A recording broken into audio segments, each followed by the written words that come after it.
Tired of static dashboards? Let's supercharge your Tableau reports by adding interactive filters that empower users to explore data their way. First, open your Tableau dashboard or create a new one with your desired visualizations. I'm using a simple sales by region bar chart for this example.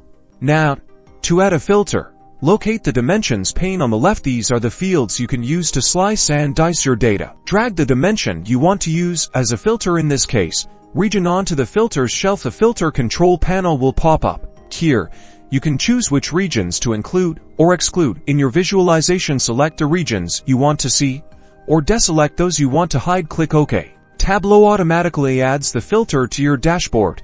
Usually on the right side it might appear as a drop-down, a multiple choice list, or even a slider, depending on the data type.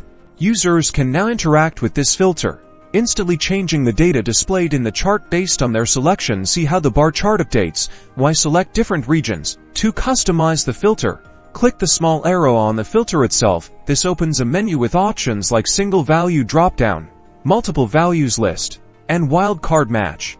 Explore the customize option for even more control. You can add an all option, show apply buttons, and change the filter's appearance. Experiment with different filter types and customization options to create a truly interactive and insightful Tableau dashboard. Now your users can explore and discover hidden trends within your data. Happy analyzing!